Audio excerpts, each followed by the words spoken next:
What's up, Moonheads? It's your boy, Moon Knight Fucker 69, and we're going to have a moontastic episode where we have an objective and unbiased discussion about the most likely, probably award winning show, Moon Knight. Fellas, what are your unbiased thoughts on our Lord and Savior, Moon Knight? Is this the energy we're supposed to be having on this episode? Oh, and I have in my notes here that there was a Doctor Strangelove movie that came out, but who gives a shit? Fellas, we're here to talk about Moon Knight. This show just dropped on Disney Plus.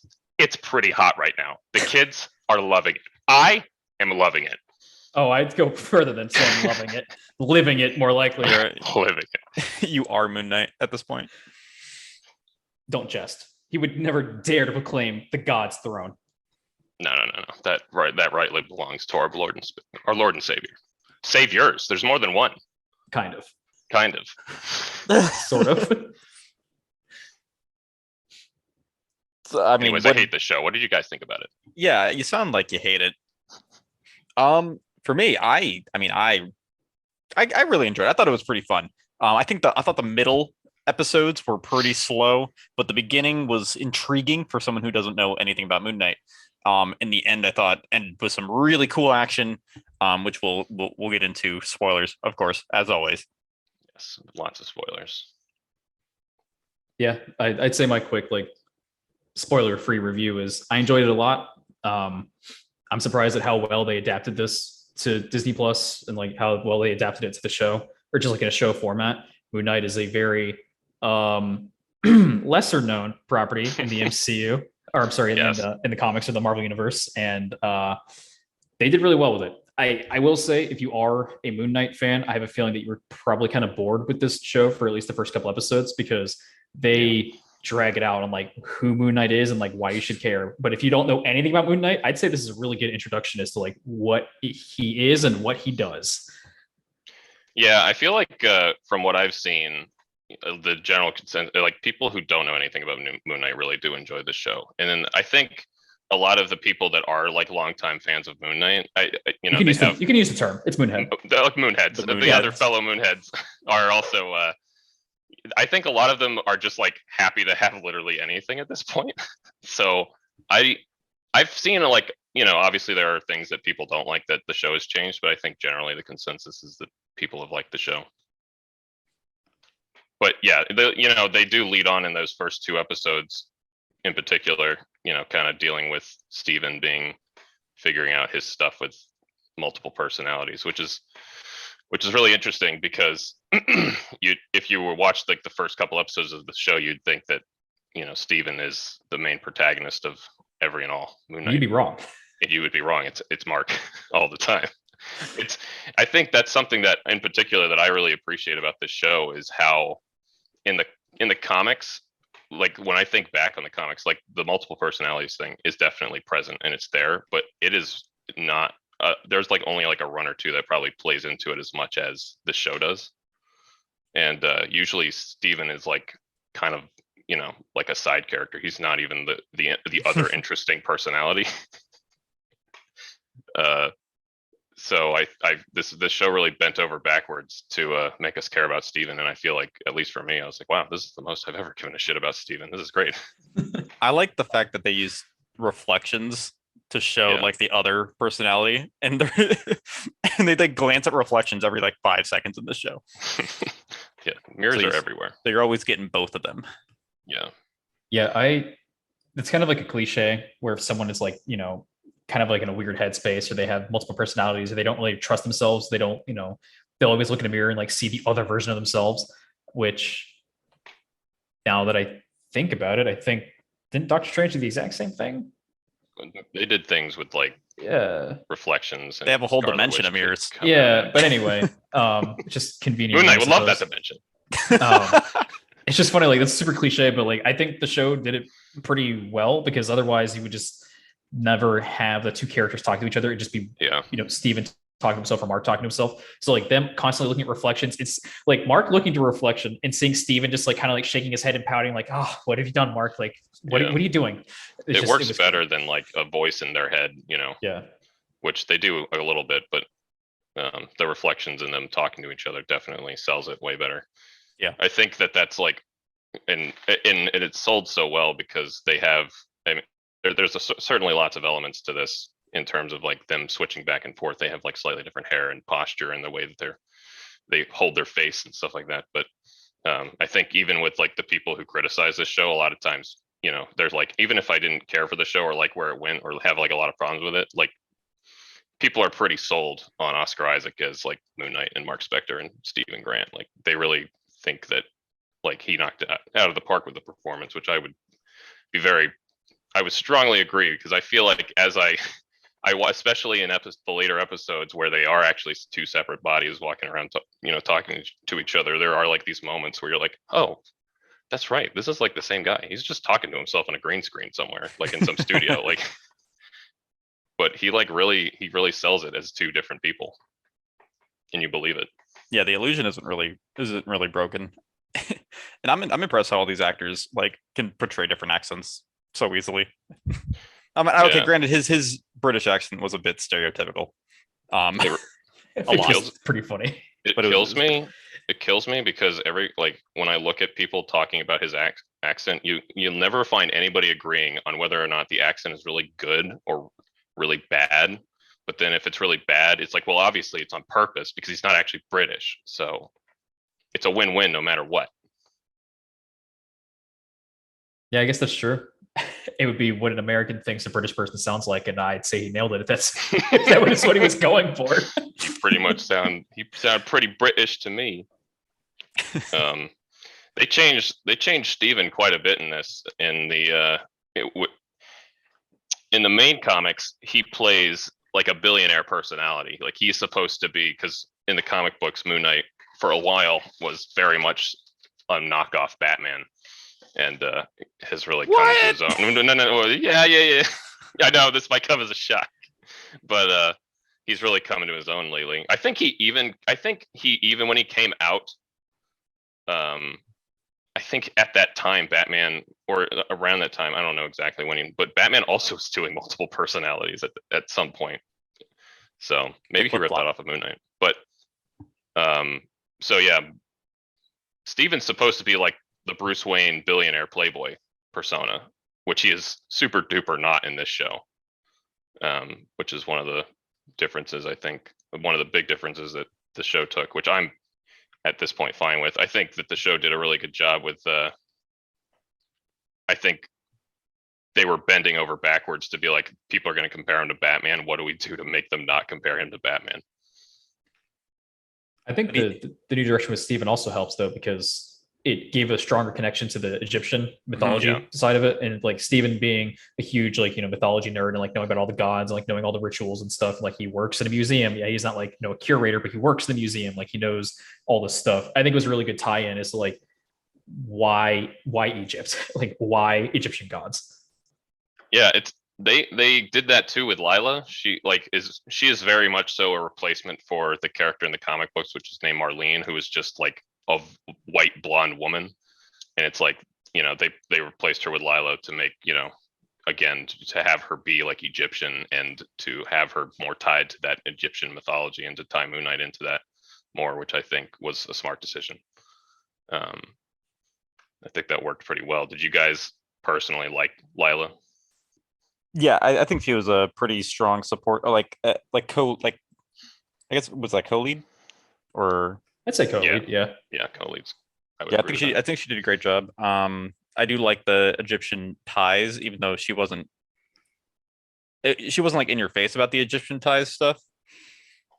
Yeah. And was there? So was Marlene in the comics? Did she have the costume as well? No, that's or is that new. Brand new? Yeah, that's new. Okay. Which is probably the other reason why they made her Egyptian. They were like, let's not make a white woman into an Egyptian superhero. Let's make an Egyptian woman into an Egyptian superhero, which again makes sense. I think that works. And if she's based off of something, I don't know what it is. It might just be a new thing. I saw people saying the Scarlet Scarab. Yeah, online. I've seen that as well. And that's a cool name. I haven't heard of that in the I mean, maybe at this point there's so many characters. Comic books been written for like a bajillion years. There's somebody named Scarlet Scarab, but I don't know if she is at all based off of that character. Sister of Blue Beetle. Yeah, Sister of Blue Beetle. But yeah, no, I thought that was like a fun. I wasn't expecting that. I was really afraid. I saw someone say on like on a post somewhere, and I was like, oh god, please don't do that. With that, the final episode is probably going to be Amit's going to come back. She's going to take over Marlene, and then Mark's going to have to fight, or excuse me, Lila. I'm getting them mixed up now. It's going to have to fight Lila, and it's going to be like your very typical like you got to fight her, Lila. You got to set her free. And then Lila like breaks the curse or whatever. I'm like, God, I hope they don't do that. Which they didn't, thankfully. Instead, she befriends the hippo, and the somehow super wholesome hippo. the super wholesome hippo, and that He was somehow very nice. grants her wings. I don't know how that's all connected, but you know what? I'm fine with it. I just got Moon Knight. It's like an Ant-Man the Wasp situation where she's like, Wasp is kind of like Ant-Man but with wings. And so she's kind of like Moon Knight but with wings. How dare you? Moon Knight flew. He did the moon kick. He does. Oh shoot, he does. Yeah, he does that. That's also not they gave Moon Knight powers in this, which he normally does not have. He does Wait, really? No, he does not have a healing factor or super strength or the ability to fly. He could maybe glide at best. Falls with which style. Is just falling with style. Like that is he really is like Batman. Then he's literally just a regular. Then he has dude, batarangs, and he has moonerangs. They're moonerangs. Well, first a real moonhead would know that, and yeah. So they gave him super strength and a healing factor in this, which is I don't again really have that much of a problem. The thing with Moon Knight is he's pretty fluid, and a lot of times, you know, he has like a background and a history, and he has like key moments in his history that like will probably are part of his mythos forever.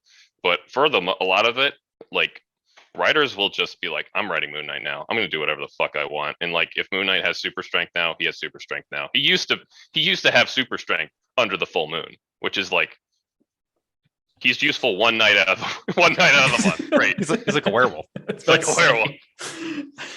And that's furry. He's useful every 28 days. How great.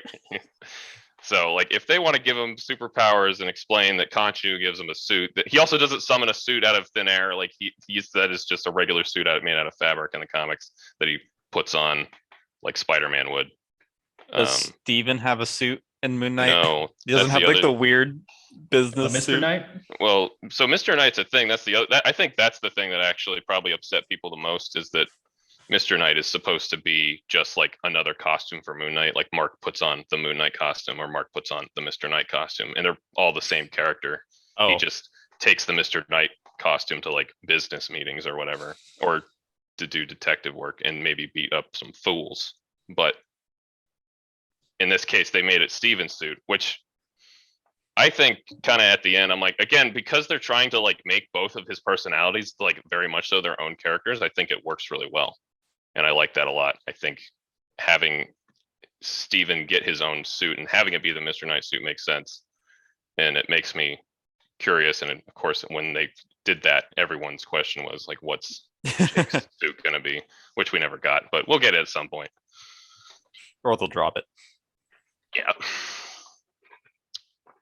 With all the changes, this might be one of the biggest, like for MCU at least, like one of the biggest characters or one of the characters that has the most changes from the actual comics personality and comics persona to the like on-screen persona and on-screen like personality, because a lot of the characters are ripped like straight directly from the comics. Their comic lines are ripped into the movies and they feel exactly the same. But like with Moon Knight, with the changes between Steven and Mark, changes to like Talila or like Marlene, the changes to like Scarlet Scarab, whatever they decide to call her, like that's pretty different. You know, Mr. Knight, and then like there's the regular Moon Knight costume. Moon Knight straight up just has superpowers now. Like that's a lot of different changes from what he normally has. Yeah, it took a lot of creative liberties. Pretty surprising. Yeah, I'm trying to think I would say maybe Guardians have had more changes, but they're all like, I would say maybe the only one I could think of that's comparable is Guardians, because Guardians has like changed Peter Quill's like whole backstory, and Drax is a completely different character now. He's a joke, and stuff like that. But yeah, no, Moon Knight's definitely up there in terms of like them really changing it up. Like even his costume, like his. But I like the costume. It's a great idea, taking the solid white and turning it into a mummy. I think that was like just a great use of taking that idea and being creative with it. And the mummy suit is also like, it's like because he dies at the statue, so he was like a corpse anyways. And the suit, it brings it back, but it's like a mummy. It's symbolic or something. I don't know. It's like poetry. It's like it rhymes. Yep, it's just like poetry. Is Moon Knight the deepest MCU character now? Deepest lore, deepest symbolism. That's what it is. He's a deep boy. What about Arthur Harrow? What did you guys think about him? The man with glass in his shoes. I liked the idea of the villain, and I liked his acting. I didn't really have any issues with him, really. I liked the part that I liked most was when he was showing Steven around, like his place or like wherever he was holding all of the people, and they're all having a great time. Yeah. Soup. Yeah. Welcome to my definitely not a cult, and just check it out. I actually kind of liked him more in like the sequences in Mark's head.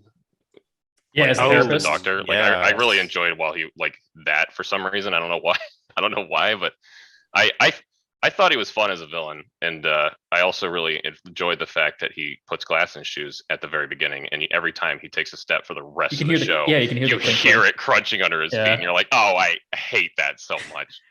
That's so uncomfortable. I think the motivation is really strong, trying to prevent people from doing bad things before they happen. Like you're going to do something bad, versus should they be given a chance to not do something bad? Yeah, and they really show that he's like committed to that. Like he's not just full of shit. Right. Yeah. Like he's putting glass in shoes. I don't know what that has to do with anything. But I would assume it's his penance. Yeah, because he's done bad things. He's caused evil. Like even though Amit's like, I need I need the. She tells him that his scales are imbalanced. Yeah, like she even says like tells him that, and he's like annoyed by that. Like he's upset. He's like, "Are you sure?" Like, he's like, "I've done a lot of bad things." She's like, "Yeah, but you've done it in the service of good." He's like, "I don't know, but I've done bad things. You should probably kill me. Please sacrifice me." Like he was definitely willing to die for his beliefs. So like he definitely believes everything like about Amit's religion. Yeah. Which is neat. Even when she's like, your scales are imbalanced, he's like, "Oh, well then go ahead and take me." Yeah, like no hesitation either. Yeah, he's just like, all right, as you command it. I was fine with that though, because we got to see him like doing cool stuff. We also got that sweet kaiju fight, which I was not prepared for. That was not what I was expecting out of that either. Yeah, that was fun. Yeah. I enjoyed the final fight quite a bit. It was really good. Yeah, I was really worried because in the promotional stuff they had like a shot of like of the Great Pyramid and like purple lightning shooting up into the sky, and I was like, oh fuck me, we're gonna get a fucking beam of light in the sky at the end of my MCU thing. God damn it! Not even Moon Knights can avoid it. Just striking off that bingo card. Yeah, but they ended up not doing it, so that was nice. Or if they had that shot, but they ended up not using it, because I don't remember seeing it. I don't remember seeing that either. The only beam of light I could think of is his staff that turns into the axe. Or cane, I guess, that turns into the axe. Yeah. Like it has the purple light off of it. So maybe it was like him casting one of the spells that was just beaming up into the sky, but it wasn't like him summoning something. It was just that's the spell activating. Maybe they decided just not to use that shot. Yeah, maybe they were like, it's cliche. We should just not. But going back to the prior to the fight, when he's dealing with all of his shit, how'd you guys enjoy that 5th episode with all the white in the psychiatric ward? How did you feel when that twist, or what? I don't even know if it was necessarily a twist, but like when episode 4 starts and you're like in this like weird white everything, and you're just like wondering what's happening. Was that? I'm curious if that was interesting at all, or if you were just like, I don't care. Oh yeah, I'm a sucker for that kind of stuff, psychological thing, like big psychological reveal, not reveal, but like I guess it'd be like a twist or like a change. It's a psychological thing where they change the scenery and they spend a long time on a character's like inner workings. I love that stuff. Yeah, Well, and I think it works pretty well because, everything about Moon Knight seems insane, and then like Mark and slash Steven also seem like they're crazy because they have multiple personalities and like they react to each other. So like them all of a sudden like flipping it, it's like, yeah, no, he doesn't like this doctor because he's actually his therapist and he's afraid of the therapist. Like, he doesn't actually have superpowers. He just really likes Egyptian mythology, and that's how he's rationalizing it in his mind. Like, oh, would it be cool if I had a bird god? Like, it's a pretty neat little thing to like try to flip and be like, yeah, actually, Mark's insane. yeah, it was a question for a long time of like, is Mark completely crazy and Khonshu is just like in his head and he just made it up? And I think it actually kind of depends on who's writing him sometimes. On it, we are at this point in the comic books where it would be very hard to deny that Khonshu is real, but there was for a while it was like a really interesting like, oh, is Mark like, is literally all of it in his head, and Khonshu isn't real, and his personalities, are just like a part of his like mental like illness, and he's just trying to deal with all of that, and or is Khonshu actually fucking with him? And the answer was Khonshu's actually fucking with him. Speaking of Khonshu, I fucking love his design. It's so good. It's pretty good. I loved it. It is pretty much straight up ripped from the comics, which is great. And they've really leaned into the whole bird skull thing lately with Khonshu, which I think works perfectly because it's a great look and it's very distinct. And I feel like they did a lot of cool like imagery with him in particular throughout the show. Like there are times where he's like in the background watching like Mark or Steven do something, and it's just like the way that they like cool position him, or the way that he's holding the staff, or the staff like is like in the light. It's just like there's points where I'm like, oh, that looks fucking sweet. Just the way that they use Khonshu. Yeah, they do it too with like the bird skull shape. You can see that shape kind of like in the scenery. Yeah. They do it obviously like in the ending credits where they show you like little different scenes. And one of the ending credit scenes, it's like dunes in a desert, and the sand dunes happen to be shaped like Khonshu's skull. But they do that stuff like in the actual show too, where you can see like basically like a smaller hump, which is the beak, and like a bigger hump, which would be like the actual head of the skull, like next to each other. And it's supposed to be like, hey, look, it's Khonshu. It's kind of neat.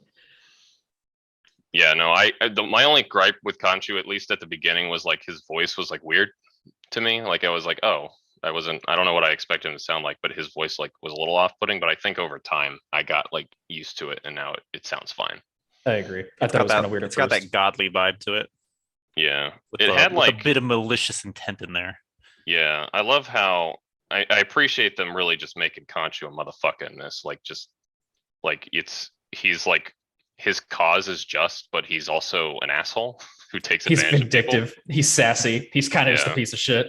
He's like very obviously like uses people. I love how he's taking advantage of Mark, and he's always holding over his head. He's like, I'm gonna fucking, if you bail on me, bro, I'm just gonna go get Lila. She's gonna fucking be my new avatar. What are you gonna do then? And like Mark is like so afraid of that, and then he's like, hey, Lila, you want to be my avatar? And she's like, fuck no. like she could just do that.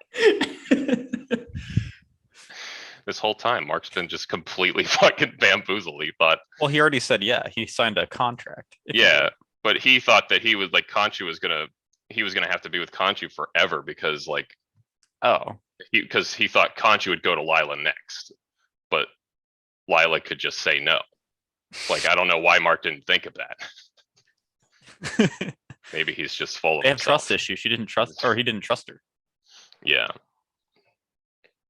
Until he did trust her. But he didn't. It wasn't that he didn't trust her. He was pushing her away because of what Ryan just said. Because he didn't want Khonshu to take her as the avatar. Man, if only they were like a married couple that had communication. They could sit there and talk about their issues and talk through their problems. But no, he ran away. It's a Britain. He became a different person. He literally that's the rational approach, honestly, instead of talking about issues. Really, that's the rational approach. Yeah. If all of a sudden you end up in Britain, I'll know why. Yeah, something bad happened. It is really funny to like think of like what must be going through Lila's head, like finding Steven in the UK and Egypt, and like doing things with him and being like, I kind of like you, but like you're also not Mark, but you are at the same time. So like, I have a lot of like, there's just I can only imagine what that would be like. That sounds like misery. Is it cheating on your husband if you fall in love with your husband, but it's not actually your husband, and you're like, he's kind of cute, but like he's not my husband, but he is? Is that cheating? How does that work? There was a pretty epic story where I don't know if it was epic, but there was it's not epic. There was a story in in the comics where Jake straight up like has like a baby with Marlene, and Mark and Steven both don't know about it, and then they like find out after the kid is like 3 or 4 years old. They're like, wait a minute, what is this? Hold up a minute. Hold the goddamn phone. So we'll get there eventually. That'll be season 6. I see you have very high hopes. Yeah, Yeah, that's how long this is. That's how long this is gonna go. It'll be interesting to see where they take this in the future, because I feel like the MCU is moving in like a million different fucking directions right now with some multiverse bullshit. Who gives a fuck? And then there's like Falcon, Winter Soldier doing their thing, and She-Hulk, and it's like where are we going? And then we have Moon Knight, who's just like, let's do all this Egyptian god stuff too. And I would assume, yeah, I would assume if anything, they're gonna do a Werewolf by Night Halloween special. And Moon Knight first appeared in Werewolf by Night as a villain that was hunting down a werewolf, because the writers were just feeling a little on the nose, and they're like, who should hunt a werewolf? A guy that dresses like the moon. That'd be pretty epic. So I would assume he's going to be in that, and then he'll probably do like something with Blade at some point. He's over in the UK too, so he could do something with Black Knight.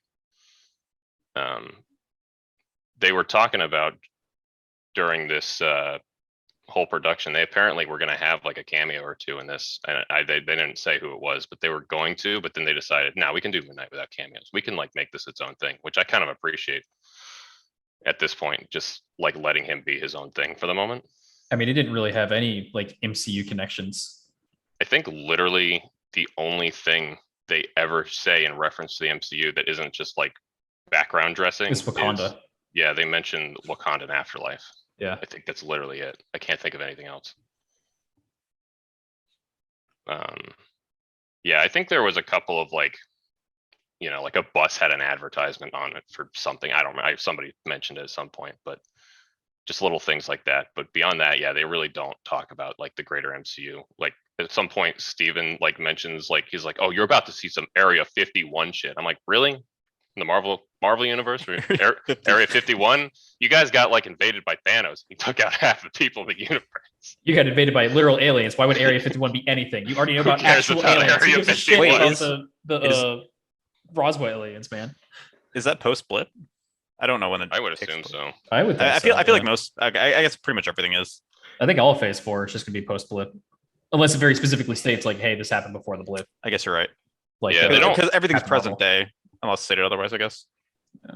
Yeah, there's nothing. I don't think there's anything in particular that would distinguish it on the timeline, but I would just assume that it takes place in the same time as like, Spider-Man and Hawkeye to some degree. Who? You mean the Kate Spider-Man? Who? Spider-Man, Too soon?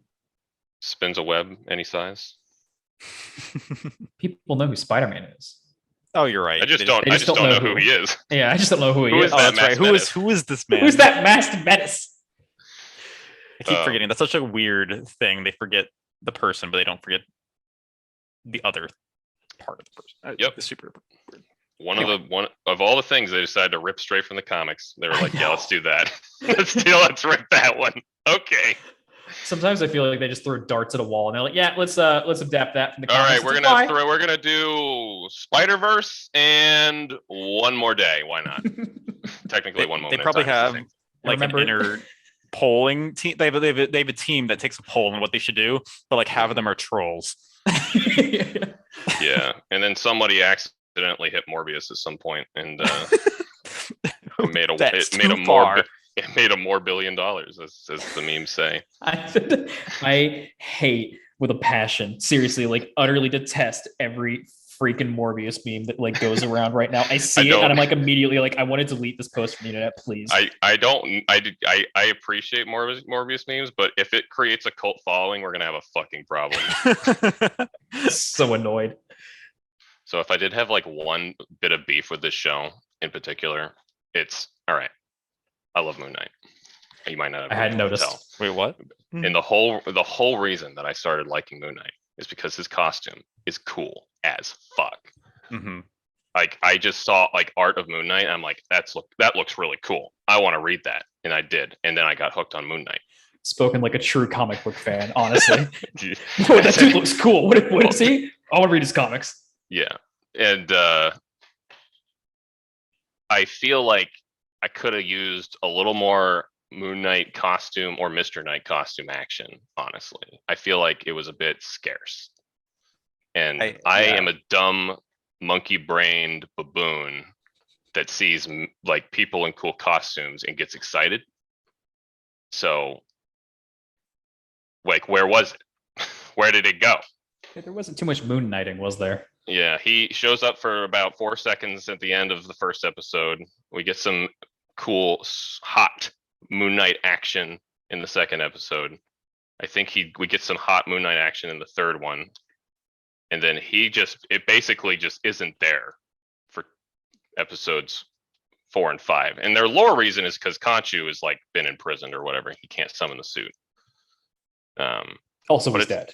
Also, he's like dead, but like, yeah, he could do whatever he wants when he's dead. It's just summon the suit when you're dead. Like, if you want to go through your trauma, your childhood trauma, like do it in your Moon Knight costume at least. Come on. Yeah.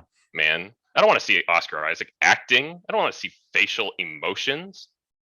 I want to see the Moon Knight costume. I think we could have used a lot more, or at least a little bit more action. The problem I have with a lot of these Marvel TV shows is that I think they're a tad too short. I think they could do with another 2 or 3 episodes. I disagree so heavily, with the exception of this show. I think all the other shows need to have been shorter, and this one needed 1 or 2 extra episodes. I think Hawkeye needed more. No, I wanted Hawkeye to be over. Yeah, I think it was kind of like, getting to the end of episode 5 and be like, there's only 1 episode left. How are we going to do this, and this before like the end of the credits roll? And like, they did it, and like it was satisfying, and I wasn't like bummed out. I didn't have my usual like, oh man, the last episode of that Disney Plus show really let me down kind of feeling that I normally have when I watch a Disney Plus show. Yeah. Or at least not as much. Can I get an ad for Kingpin? Yeah, seriously. Murdered our boy. Well, he's probably not. He'll be back. That exact thing happens, and like he isn't actually dead, like from the comics. Yeah. Oh, of course he's not dead. Yeah. But yeah, I mean, 2 more weeks of Moon Knight would have been great for me, and maybe I'm just biased, but it would have been, no, I'm not, but it would have been really nice to have had more and a little more Moon action, if you will. I think the argument for more Moon Knighting was in episode 6, where Mark is fighting as Moon Knight and Steven is fighting as Mr. Knight, and they're fighting like together with Lila, and they do that cool scene where I can't say the 2 of them because they're technically the same person, but the 2 of them are like going down that alleyway, and Moon Knight is just like throwing people, mooneranging, and just like punching people, and then Mr. Knight has the batons and like he's using the batons to just beat the ever living piss out of people.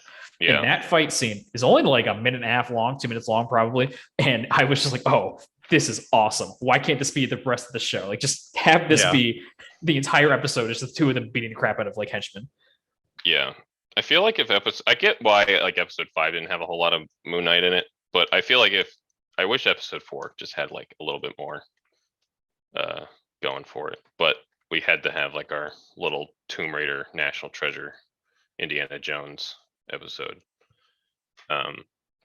which was fun. And I would have said, wow, I can't believe Marvel would like do that weird thing with zombie people, like pulling out people's innards and being gross about them and putting them in pots or whatever. That was super like morbid for a Marvel show. And then we went and saw Doctor Strange, and I'm like, oh, Well, maybe that's not as gruesome as I thought it was. But yeah, some more Moon Knight would have been nice. I think making it longer would have been nice too. But at this point, I'm just taking what I can get, and it came out pretty good, so I'm happy. 10 out of 10 moons. Yeah, it was a lot of fun.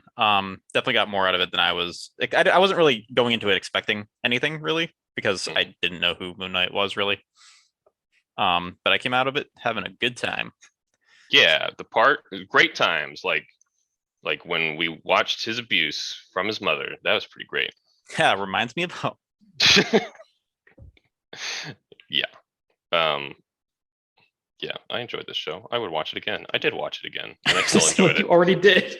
You already rewatched it. That's how it passes. That's how I know it passes the test. When I finish it on the second viewing, and I'm like, I still like that. Then I'm like, all right, we got it, boys. Anyways, this has been Moon Knight Fucker 69. Signing off. Until season 2.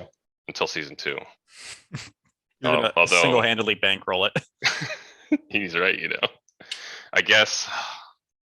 Fuck. I guess we have to talk about Doctor Strange. Oh, I'm sorry. Are you not a strange head? No, I'm not a strange head. Just strange.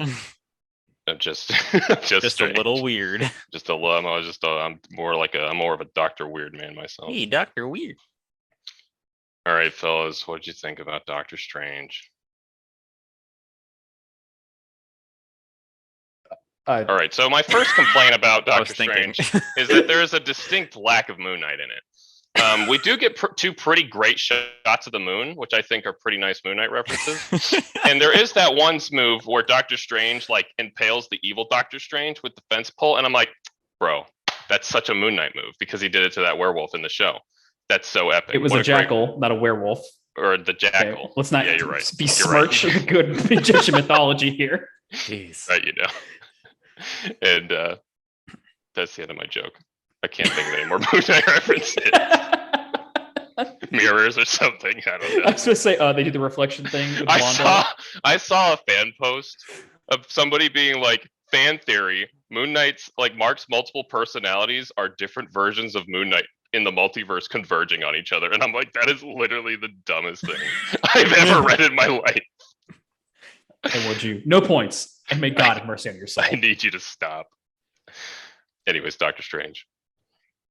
I enjoyed it a lot more than I thought I was going to. I don't watch teasers. I don't watch trailers. I don't watch a whole lot of the promotional stuff anymore because they spoil freaking everything.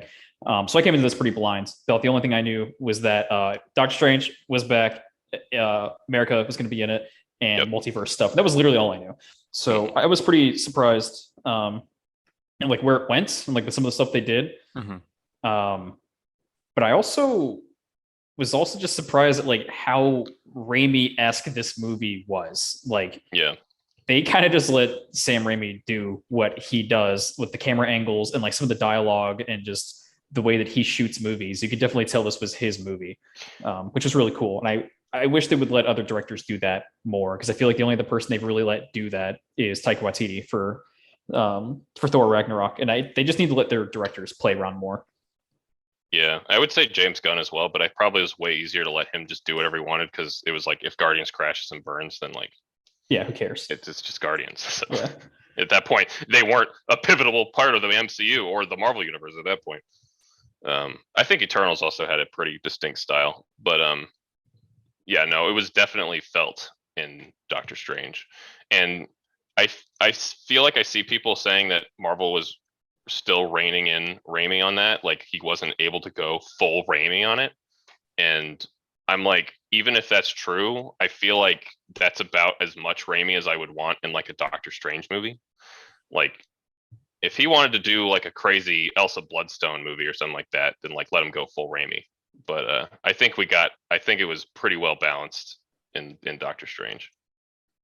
Yeah, the cinematography was phenomenal. I love his style so much. Yeah.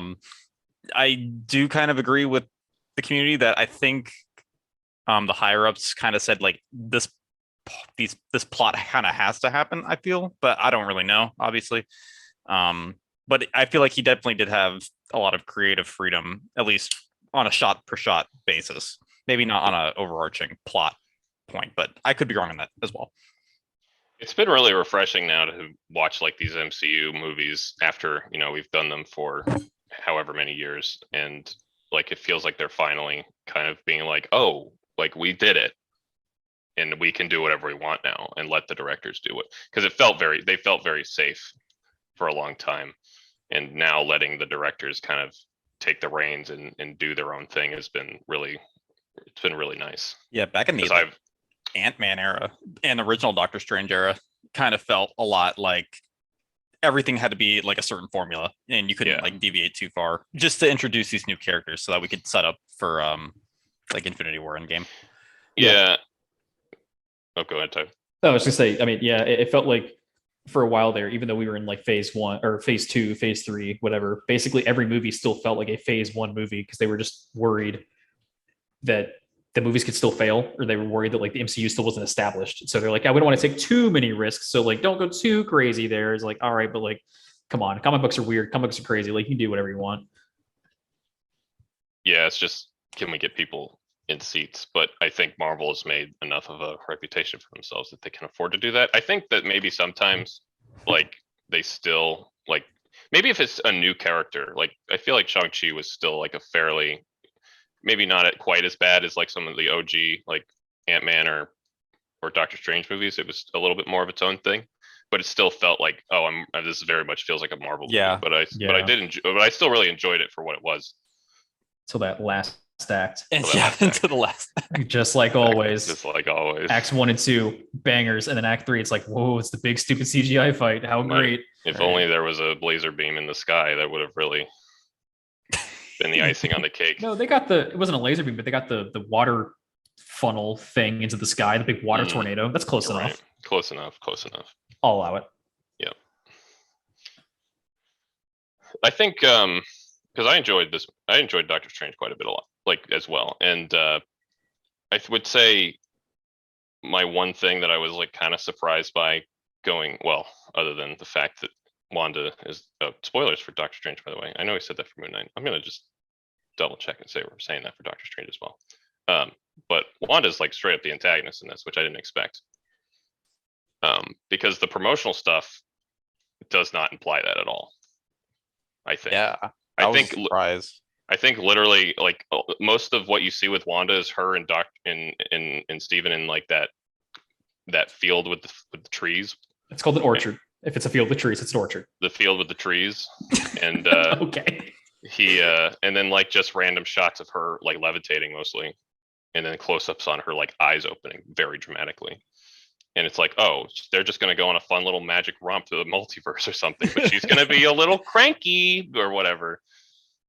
And no, I think she's a little more than cranky.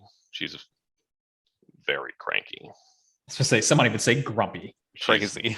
Giga cranky. She really woke up on the wrong side of the bed that day. They did show that was a scene. That was a scene. She woke up and she had a tear in her eye. No, you're right. That did literally happen.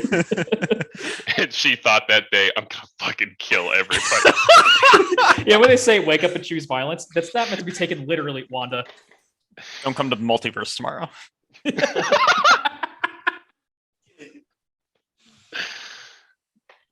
Something that was like an interesting behind the scenes thing that I saw. You might recall that at the end of Doctor Strange 1, Mordo was like, I'm gonna fucking kill all these wizards. Yeah, there are too many of them. He exists. And then they were just like, Mordo, who is that? Except for the multiverse one. It's because Mordo was originally in this movie. The opening scene of the movie was Mordo hunting down Wanda because she's a wizard, and then Wanda fucking kills him. She like beheads him. And I guess they just were like, I don't know if they decided that they wanted to bury the lead on Wanda more, or if they were like, let's not kill Mordo yet. But like they filmed that entire movie as if Mordo dies in literally like the first scene of the movie, which is why he is completely absent. Well, it's interesting that's the thing, because when Strange is in Illuminati universe. I can't remember what that's 8 something, but Yeah. in the Illuminati universe, he's talking to the other Mordo. He mentions that he's like, "Oh, I know who Mordo is. Like, he ended up betraying me, and I fought him on multiple occasions, and like, I fought against him as he's like tried to like, get rid of all wizards." So he makes it seem like in the MCU universe, that what 613 in 613 that he and Mordo have already fought just like off screen. Like, you don't need to know about it. So I guess they're just like dropping that as a thing, and they're like, we couldn't figure out anything interesting with Mordo, so who cares? Yeah. Which, I mean, I don't have anything interesting for Mordo either, so I don't blame him. But also, it was like, it was weird to watch this movie and then to leave and think about it later and be like, they still have that Mordo thread hanging. Like, he's just out there somewhere. But I also don't really like Mordo that much, so I don't really care. It's just weird. But speaking of the Mordo and the Illuminati, that's kind of the big crowd pleaser scene that we all had. Pleased a couple boys. I was particularly happy when Black Bolt showed up. Dude, he's my favorite. From the hit show. From the hit show. I blanked on what they were called for a second. The Inhumans. I was like, the guys that aren't the mutants, but they're just like the mutants. The Inhumans, those guys. Some other people appeared too. I don't really remember. They all died though. It was pretty great. Speaking of dying, I cannot believe that they do all the like crazy deaths for each character. Like, Wanda straight up fucking eviscerates these people. They are extremely goddamn dead. And then for Captain Marvel, Rambo Marvel, I guess, they just let a rock fall on her. Yeah. And I'm like, really? That's how Captain Marvel dies in this universe? Just a fucking rock hits her? Okay. I was like, that happened, and I was like, so that's like not going to kill her. She's going to like blow that up, and she's going to keep fighting her. And then they were like, nope, that's it. She's dead. I'm like, I don't believe you. It's just, it's crazy. She got off easy. She got like punched by the Infinity Gauntlet in one movie. I don't think she's fucking dead. Like, I don't know, but yeah, no. We had a whole bunch of people. We had Captain Marvel, who was played by it's not Carol Danvers. It's I want to say her name's Monica Rambeau. But it's her mom, because Monica's it's her. Yeah, right. Monica's Yes, mom. it's her mother. So yeah, not. That's why I just said Rambo Marvel, because I couldn't remember what her first name was. Yeah, because we had the other Miss. There's a lot of these people. There's a lot of Captain Marvels. She's in. I didn't even think about that. She's in WandaVision as well. Like a little poetry there, that she then goes and kills her mummy. Well, in a different universe. In a different universe. Yeah. Barely counts. And yeah, so she does that. We got Captain Marvel, we got Peggy Carter, Captain Carter. They don't want to call her Captain Britain. I noticed that. I think that literally at this point, it's because Captain Britain is like supposed to be, ironically, a multiverse character who like travels into like King Arthur land and does King Arthur things with King Arthur and Merlin and stuff. Hold on, that sounds cool. Yeah. And he's like heavily tied into like mutants and stuff as well. So I feel like they were probably like, let's not make this character that has literally nothing to do with any of that and name them Captain Britain. I feel like they did that very deliberately. Yeah. Just because maybe they thought that the 3 Captain Britain fans would be upset, but that's just me. 3? That's pretty generous. So we had her. She showed up in What If, although I would assume that this is probably just some parallel universe. I don't think it's meant to be the What If version of her. I would assume not. But she shows up and she's nice. I mean she looks good in live action. I'd see more of that. I like Haley Atwell a lot. She does really good as Peggy Carter. Like, oh yeah, I loved her coming back in What If, even though like she isn't really in it all that much, and her episode's actually kind of boring. But I just like her. I think she has a lot of fun with the character, and it's cool just to see her on screen. Yeah, I would agree. We had Black Bolt, who they were like, you know what, we're gonna do Black Bolt. Fuck it, get the actor from the show. Was it actually the same dude from the show? It was as straight up, because people were like calling the actor by his name. I'm like, how do people know who even played Black Bolt? I've never heard of this guy before. It's like, oh, it's because he was the dude from the show. So even though, like, Marvel forgives and forgets. I mean, and it wasn't that guy's fault that Inhuman show was really bad. It's because it was the Inhumans. It was because it was the Inhumans. Yeah, you said the 3 fans of Captain Britain, the like 1/2 fan of the Inhumans for Black Bolt. Yeah, the guy, one person shed a tear. It's the guy who made him. Yeah. Yeah, so he shows up, and then Mordo as Doctor Strange. He's probably the least climactic one because he was already revealed, but whatever, that's fine. And then we got John Krasinski as Mr. Fantastic, which was, I feel like, an exciting reveal for lots of people. I was groaning internally, not because I don't like him, or I don't even dislike the idea of him as Mr. Fantastic, but that fan casting has been driven into the ground for years, so long, and it's gotten so annoying that when it actually happened, I'm like, oh, fuck. But people were very happy. Can't you be happy for the other people, Ryan? No, they got what they wanted. I hate everybody. Remember, kids, gatekeep your hobbies.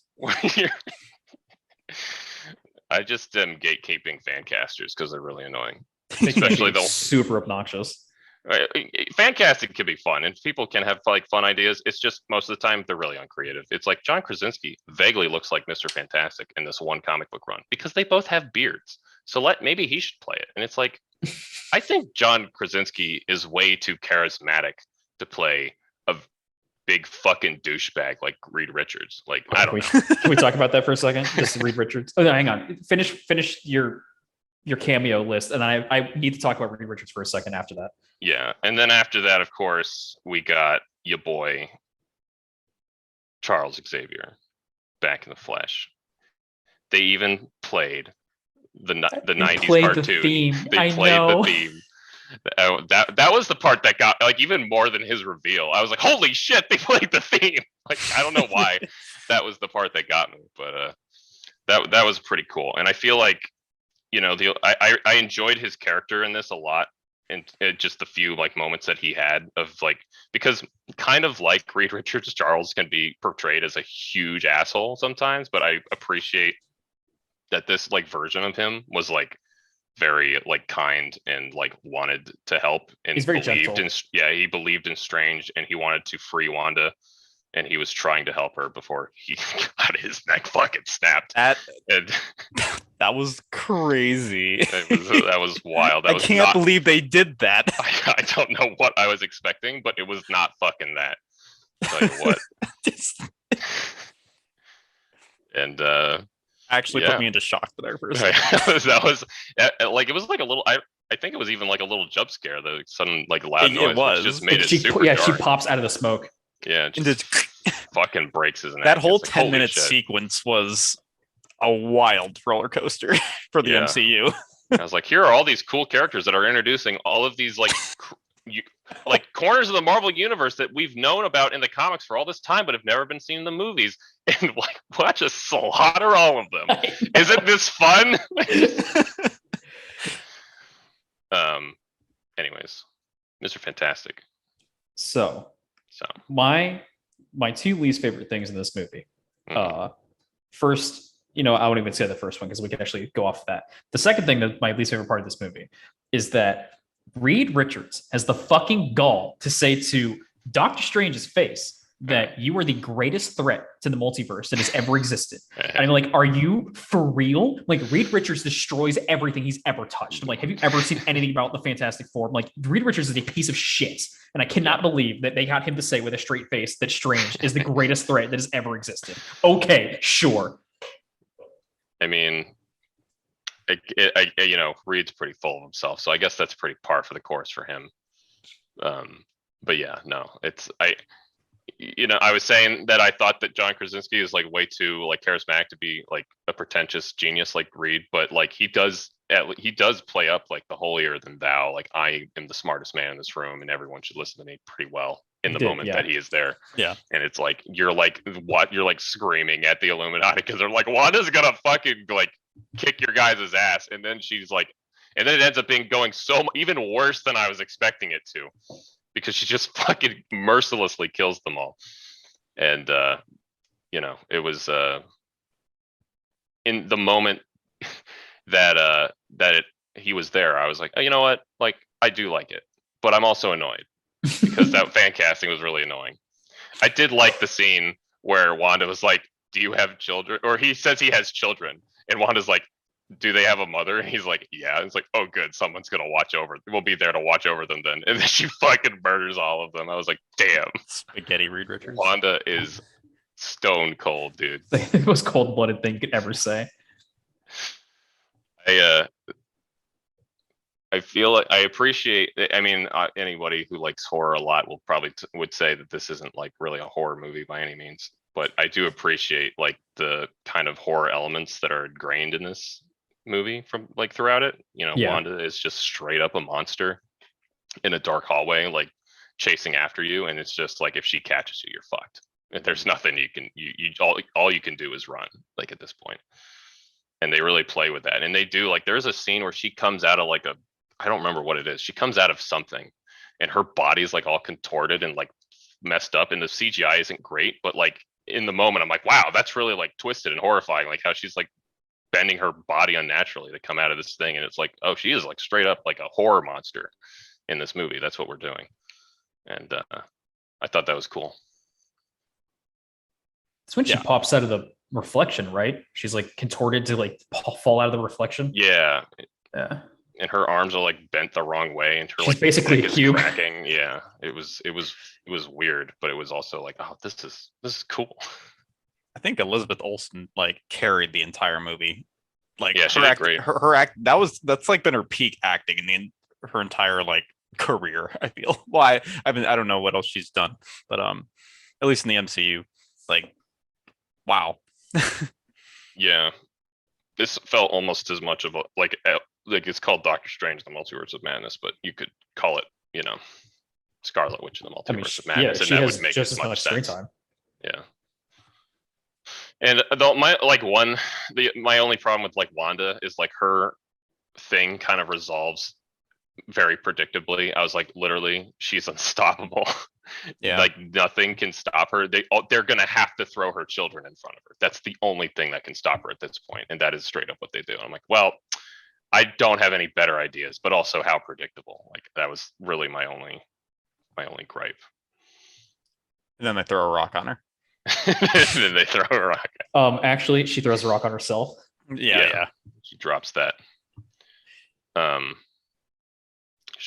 She is. We should probably talk about America Chavez. So that's my biggest complaint with this movie. Mhm. Is I like America Chavez. I thought she was like a fun, like, you know, very youthful energy to this movie, kind of like akin to like Peter Parker in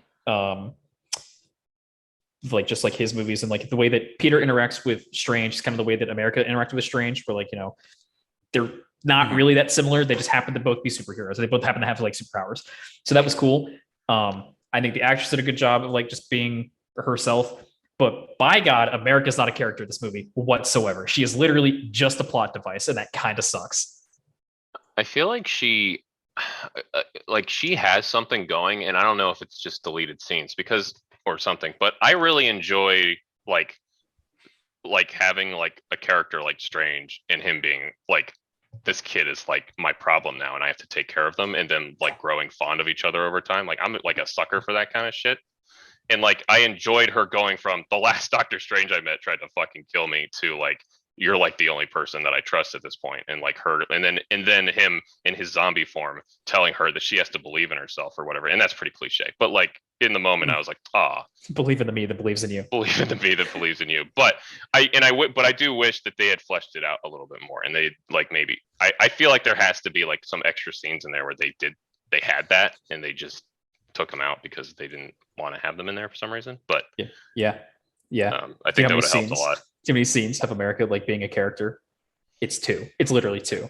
The two scenes are her getting pizza, you know, the Bruce Campbell cameo. Yeah. It's her eating pizza with Strange. That's like the first time that she's a character. And the second time is when you see her seeing the past where she accidentally like kills her moms. Yeah, that's the second time. Every other time, she's literally just a plot device, and that kind of sucks. Yeah. And now she's practicing magic at the one place. I forgot what it's called. Kamar-Taj. Which is kind of interesting. But I actually, it is more of like I'm interested to see what they do with her next, because it's like I do like her as a character, and I like her actress. So it's like, I'm curious to see what they do with her next. Hopefully they use her a little bit more in whatever she appears in. Yeah.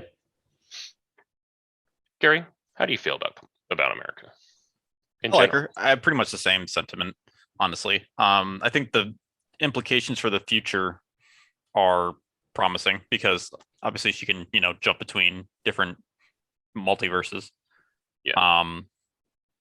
So I mean, yeah, we could see any character really pop up, and it doesn't really have to be consistent with the universe that they've been setting up currently. Yeah. I think the power to be able to like jump universes is like,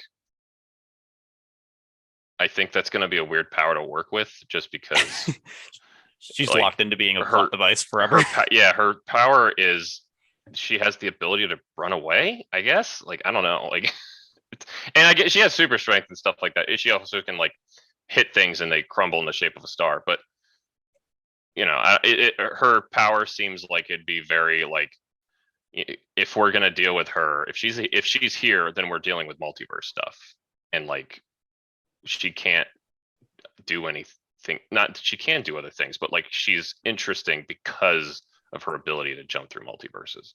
So I don't know. I don't know what they're gonna do with her, but they're teaching her magic. Teaching her magic, so she'll have a second. You're right. She's gonna become she'll be a wizard. Whatever the things are called. Yeah. How to use the she'll use a sling ring or something. Sling ring. She's like, I have the ability to jump through portals. Let me use this fucking great teleportation device for some fucking reason. But she could already jump through portals. It's a bit redundant. A little redundant. Isn't it just the discipline of how to control it? No, Isn't that what it is? No, that'd be stupid. I mean, yeah. I will say, like, this movie is called The Multiverse of Madness, which makes me think, holy shit, we're gonna be like all over the place in the multiverse. It'd be crazy. And they really go to 2 multiverses. Kind of. I'd count the Void where Evil Strange is. I'm not counting the MCU universe. They start off in that universe. Well, I guess you could count the big where the book is, wherever that is. So 3. The weird like crossroads of destiny. The Steve Ditko world, or not the Steve Ditko world.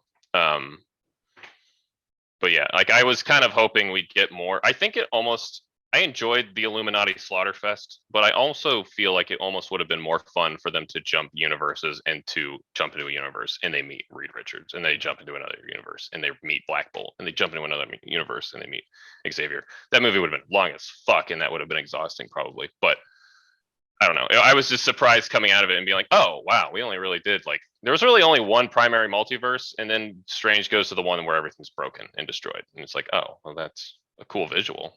It looks cool. Man, I bet this was a really nice universe. This was probably a really cool universe before everything was ruined.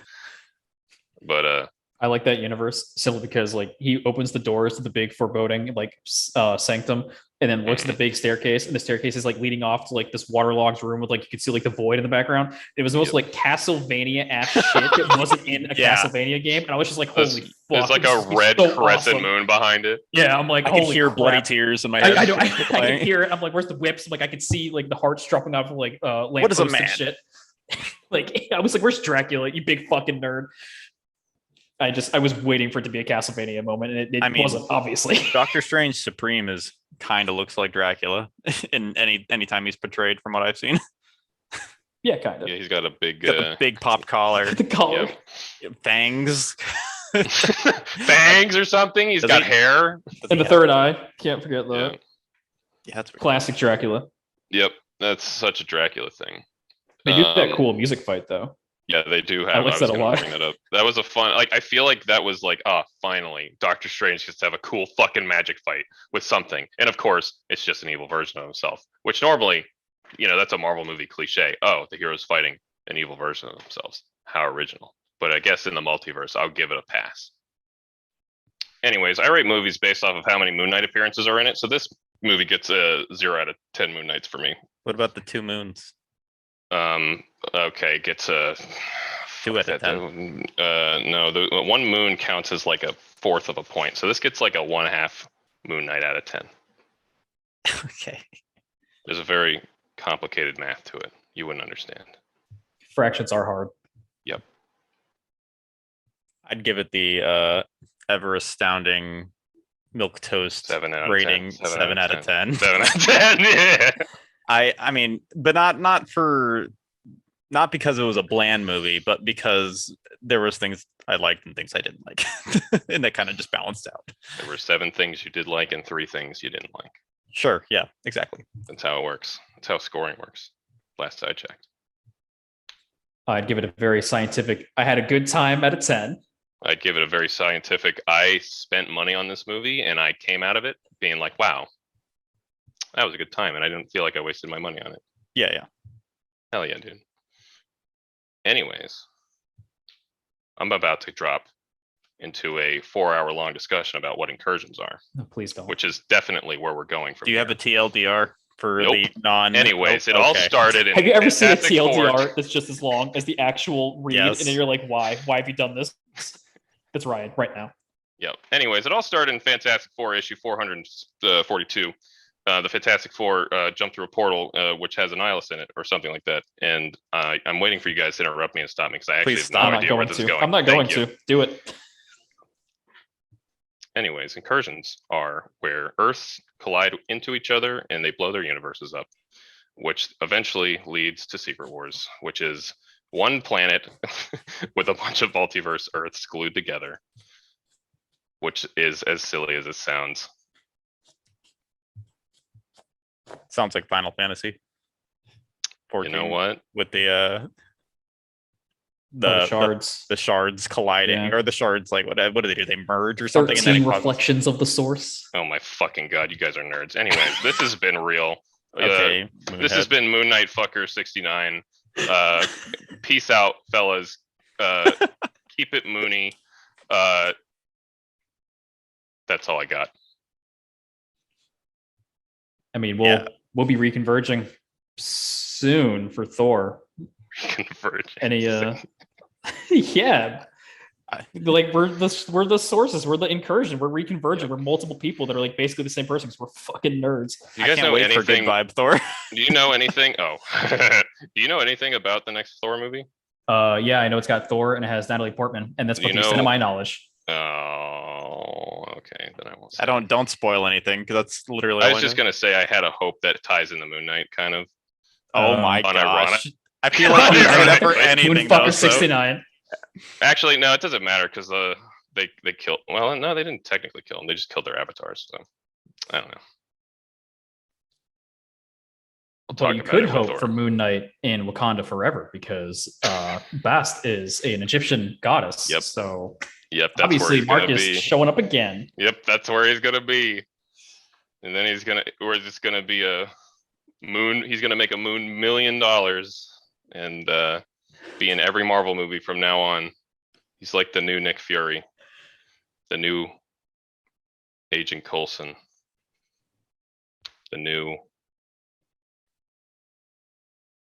It's the only other one. I can't think of anyone else. I was gonna say kind of Maria Hill, but she's also not really a character in the MCU. Nah, but she Maria does show up Hill's every once in a barely. while. Yeah, she shows up when Nick Fury shows up at this point. Like she's like because Yeah. Coulson's dead, so they're like, all right, well, Maria Hill. We need a new Nick. Anyways, this has been Moon Knight Fucker 69. That's the last time I'm saying this. Say it 4 times in a row. I'm leaving. Goodbye. Please don't get scared Hello. away. Bye, guys.